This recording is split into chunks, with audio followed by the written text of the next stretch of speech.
tunashukuru Mungu kwa maombi ambayo tumekuwa nayo. Tunashukuru tumemaliza siku ya leo. Kwa maombi ambayo tumeomba, tunashukuru Mungu kwa uwepo ambao ametupa na uzima. Siku ya leo tunashukuru tumeomba, tumefunguliwa mioyo zetu. Na tunaomba Mungu azidi kutulinda, atupe neema. Kwa haya maombi ambayo tumeomba, tunajua Mungu anaenda kutenda. Amen. Kwa jina ni Sheila Besmat. Namshukuru Mungu kwa sababu ya neema ambayo umetupa katika maombi ambayo tulikuwa nayo katika wiki mzima, siku 9. Tunamshukuru Mungu kwa sababu tumeishi tukiombea amani, upendo na furaha miongoni mwetu, na tumedhihirishiwa kuwa kwa kutokana na ushuhuda ambazo wenzetu wamesema kwamba Mungu amejibu maombi na anazidi kutenda katikati miongoni mwetu, na tunamshukuru kwa sababu ya hayo. Hiyo ndio sifa. Hiyo ndio lengo kuu la kumshukuru after tumemaliza kuomba, na tunawaalika wote ambao wanatutazama, wanaotusikiliza, ukaweze kutunga pamoja nasi kwa maombi, na hata mahali ulipo zidi kumwomba Mungu kila wakati, kila saa, maana madamu atajibu. Asante.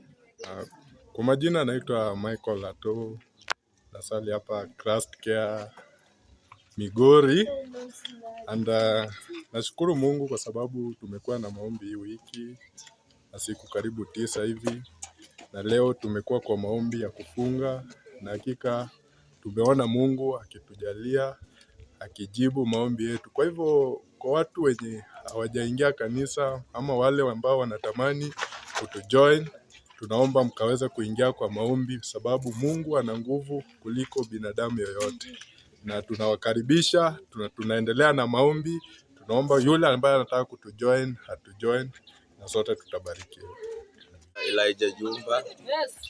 Nimeomba, Yesu amekuwa mwokozi wa maisha yangu, ameweza kunilinda, ameweza kuwa kimbilio la maisha yangu, na mbarikiwe. Leo tumekuwa na kanisa, tulianza saa 12 asubuhi, tumemaliza saa 10. Mungu atatenda maajabu, kanisa la Christ Care litaendelea kusonga mbele, na Mungu atubariki sisi wote. Amen. Amen.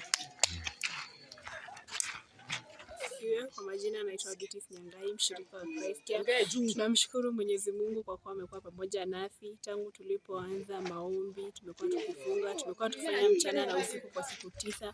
Hakika tunaamini Mungu atatenda na atazidi kututendea kupitia kwa yote ambayo tunaomba.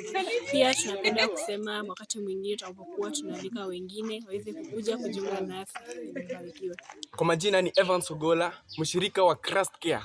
Haya maombi ambayo yamefanyika kwenye wiki hii yameweza kuwa maombi ya baraka kwetu. Yameweza kubadilisha mimi kama mimi kibinafsi, yameweza kuniponya. Nilikuwa mgonjwa ile magonjwa ambayo hayawezi tibika, lakini kupitia hayo maombi nimeweza kupona. Na nasema kila mmoja aweze kuingia kwenye hiyo maombi ili aweze kubadilisha maisha yake, ili aweze kubarikiwa, na ni hayo tu.